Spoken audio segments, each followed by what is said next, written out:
mag-start mga ka-travel sa ating video na to, nais ko munang sabihin sa inyo na ang video na to is sponsored by Liluna Beach. So thank you Liluna Beach for trusting me to feature your resort. Thank you so much Liluna Beach. So kung gusto nyo pumunta dito mga ka-travel sa Liluna Beach, ilalagay ko yung Facebook page nila sa ilalim. So i-add nyo na lang sila or i-follow nyo para i-chat nyo kung sakaling may mga katanungan kayo na pumunta kayo dito. So ayan mga ka-travel, kahit sponsor ng video na to mga ka-travel, ibibigay ko pa rin yung honest opinion ko sa inyo. Ayan mga ka-travel, simulan na natin ang video na to.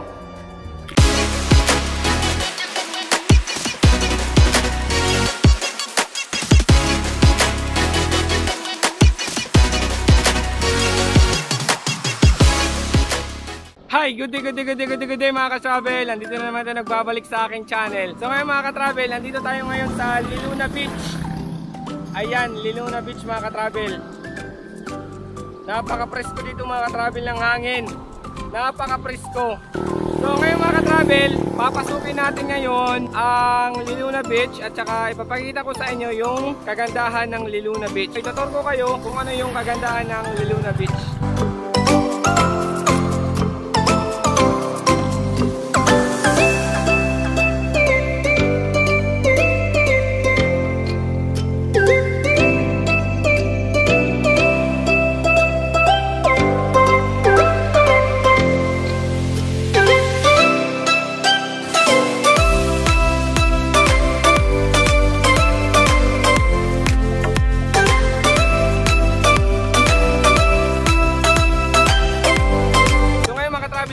Sa entrance. Dito sa entrance mga ka-travel, ito nabasa natin dyan is Liluna Beach.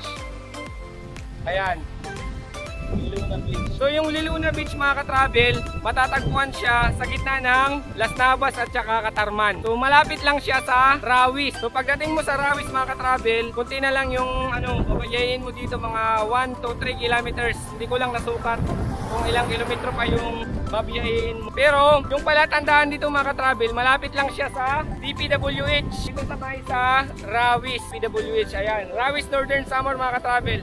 So kung galing kayo mga ka-travel ng Katarman, babiyahe kayo papunta dito mga 40 kilometers. So malapit lang yung 40 kilometers. Yung kagandahan din dito mga ka-travel, nasa highway siya. So wala ka nang papasukin na iskinita. Ayan o, highway. Ayan o, National Road. Yan, wala ka nang papasukin na iskinita. So papasukin na natin, tara dito mga ka-travel. Dito mga ka-travel, yung entrance dito, ayan, yung entrance is 10 pesos, yung adult at saka kids. Tapos dito mga ka-travel, tingnan pa lang natin dito, may birhen na sila dito. May Mama Mary. Ayan si Mama Mary. Ayan, ang ganda ni Mama Mary. So for your info lang pala mga ka-travel, so ang Liluna Beach mga ka-travel, under construction pa siya. Actually mga ka-travel, hindi pa siya masyado kilala dito sa Northern Samar. Pero umuusbong siya ng umuusbong. So mas nagiging kilala na siya. Diba? Ayan mga ka-travel, ito yung loob ng Liluna Beach. Ayan. So maraming manok mga ka-travel. Ayan o. So sa mga paragsabo dyan mga ka-travel na sa mga sa online sabong.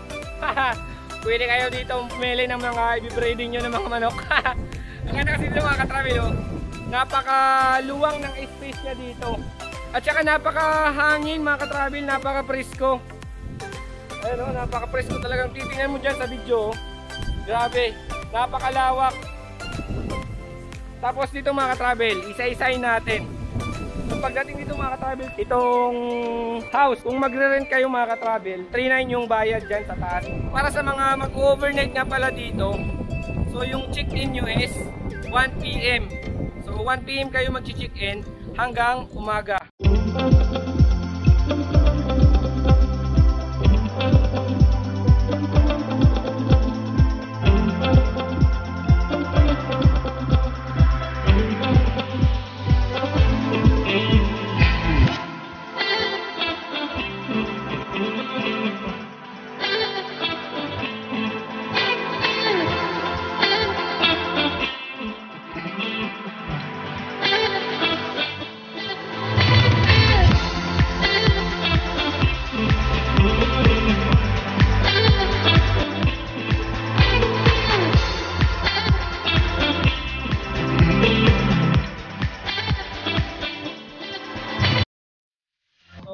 1 PM din kayo mag-check out. So bali 24 hours. So kunyari pumunta kayo dito mga ka-travel is 8 PM. Mag-overnight kayo dito 8 PM. So yung check out nyo is 1 PM. Mas maganda kung gusto nyo maging 24 hours, punta kayo ng 1 PM para masulit nyo yung 24 hours na rate nila. Dito naman dito mga ka-travel yung kanilang pinaka-arko.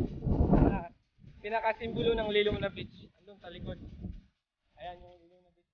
So mga ka-travel, itong Liluna Beach dito. Yan, pwede kayo dito mag-photo ops. Photo ops kayo dito. Ganda eh. So maganda yan mga ka-travel yan pag gabi. So syempre mga ka-travel, yung pinaka-importante dito, yung mga nag-overnight. Yung mga nag-overnight dito mga ka-travel, may iba't ibang rate sila ng mga kwarto. So dyan, may 1.5 dyan. So kung mag-check-in kayo mga ka-travel, 1 PM, the next day, 1 PM din yung check-out nyo. Kung magpunta kayo dito mga ka-travel, 5 PM, so yung check-out nyo is 1 PM. So bali, ilang oras yun? Mga 20.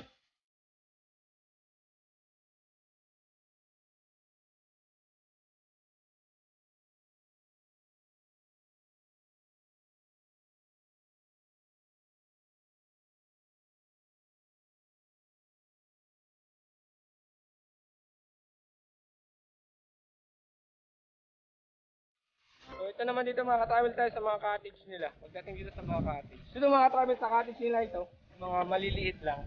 So medyo malayo pa sa beach ano. So yung rate nito is 250 pesos. So good for 4 to 6 person. So meron sila ditong tag 250 pesos na 6. 6 yan oh, ayan. Tapos ito dito yung pinaka-main nila mga ka-travel. Pinaka-kante nila dito.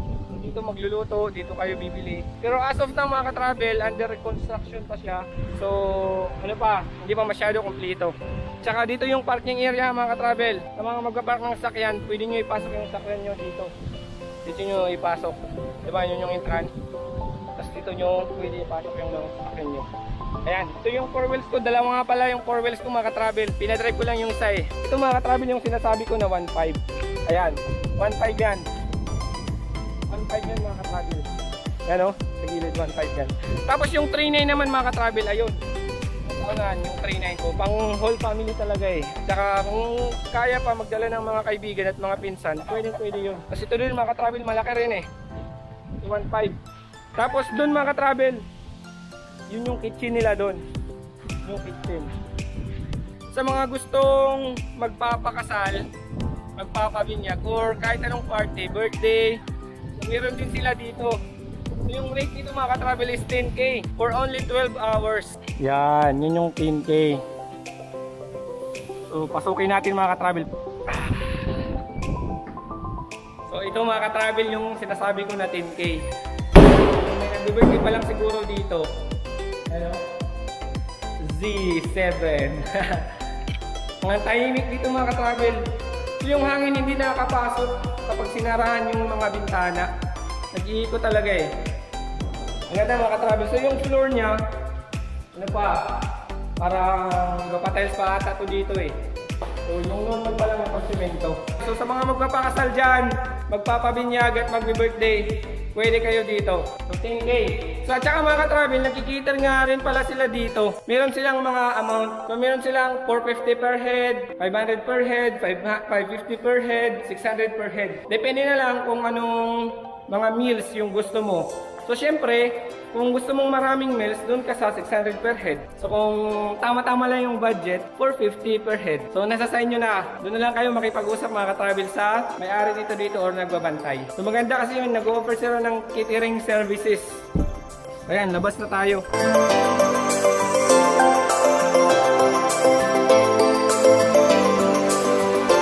Ayan, may tubig.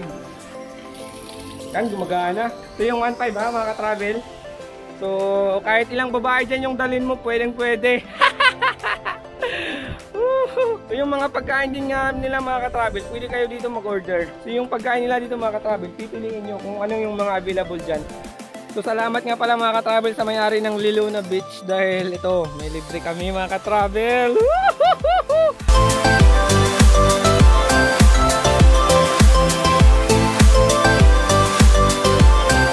At saka mga travel dito, maganda to dito. Sa mga mahilig kumanta dyan, ito. So 1.5 ito dito mga ka-travel, 1.5. So ayan o, maluwang talaga yung 1.5. So 1.5 ito mga ka-travel. So sa 1.5 na ito mga ka-travel, yung kasya is mga 30 to 50 persons yung kasya dito. Tapos may free pa na video okay. Unlimited songs. Tapos yun mga ka-travel, yun sa kabila. Yun, 500 yun. Yung hindi masyado semento, yung kahoy lang, 500. Tapos yung CR nila andun. So papasukin natin mamaya mga ka-travel yung CR. Tapos itong mga ka-travel yung pinaka-highlight dito sa amin, yung nilibre kami ng may-ari. Nilibre kami ng isang cottage at saka mga food. So ito mga ka-travel yung 800. Ito mga ka-travel yung 800 pesos. Mas maganda dito kasi malapit sa dagat. So naninibago lang ako dito mga ka-travel kasi yung hangin palabas sa dagat. So mostly mga ka-travel yung yung mga pinupuntahan ko na dagat, papasok talaga yung hangin. Pero ito mga ka-travel parang baliktad. Simula din yung hangin sa highway pupunta dito. So maganda sana doon, pabalik dito. So depende siguro mga ka-travel sa panahon yan. Pasukin natin mga ka-travel yung CR nila dito. Napakalawak talaga dito eh, napakalawak ko. Tingnan natin.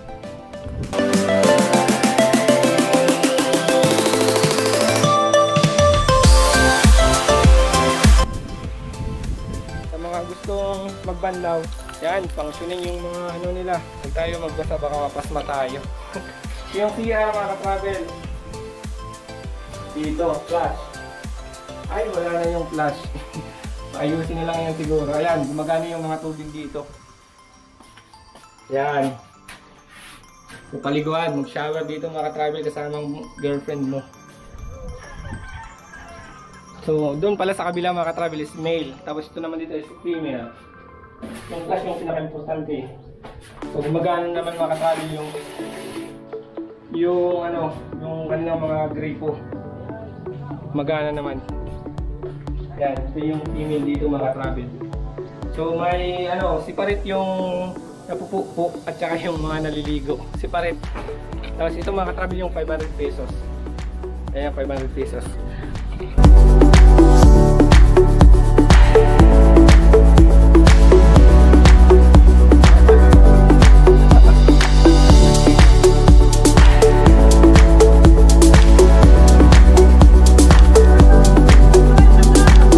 Tapos mga ka-travel, ito na yung pinaka-highlight natin dito, yung dagat. Kasi di ba pag nag-beach tayo, yun yung pinaka-importante sa atin dito. So to be honest lang mga ka-travel, yun yung sasabihin ko sa inyo, yung dagat mga ka-travel.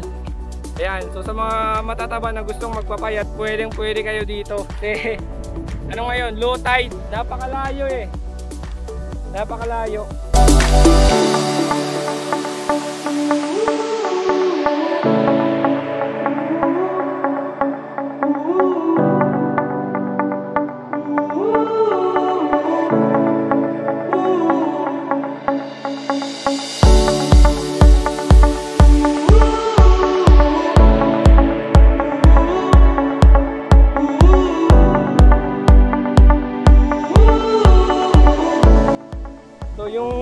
Lalakarin mo mga 500 meters. Grabe, napakalayo. So ayan yung Liluna Beach oh.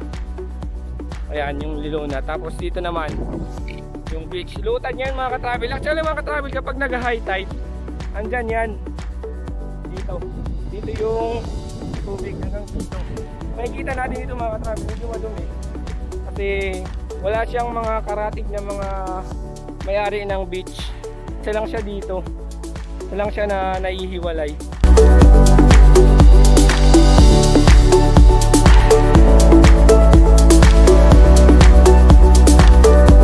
Yung high tide mga ka-travel lang dito, dyan, yung high tide. Yan yung high tide. So makita natin, ito lang dito yung malinis. So syempre, ayaw nila yan eh. So sa harap, sa may beach ng Liluna. So dapat linisin. So hindi ko pa dito mga ka-travel na try maligo. Kung maliligo sana ako, kala ko high tide, yung pala low tide. So mamaya mga ka-travel, pupunta tayo doon.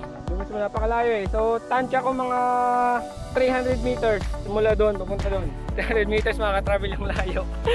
So sa mga matataba dyan na gustong pumayat, pwede kayo dito. So yung mga tinatamad dyan na gusto yung malapitan lang yung dagat sa cottage, hindi nyo magugustuhan dito. Pero kung lang naman, pang relax lang naman, yung gusto nyo nung may adventure or may trail, then malayo yung beach, good na goods kayo dito, goods na goods. So pang siya talaga dito, pang adventure. Yung mas maganda mga ka-travel kasi hindi siya bakulod, Mas maganda kasi, ano siya, buhangin pupunta doon. Hindi siya mabato. Hindi katulad sa ibang beach mga katrabil na bato doon. So may mga tendency na masusugatan yung paa mo. So dito hindi, pupunta doon. So maganda sana mga katrabil kung matestingan natin o masubukan natin na pupunta doon. Nandun tayo maligo. Diba?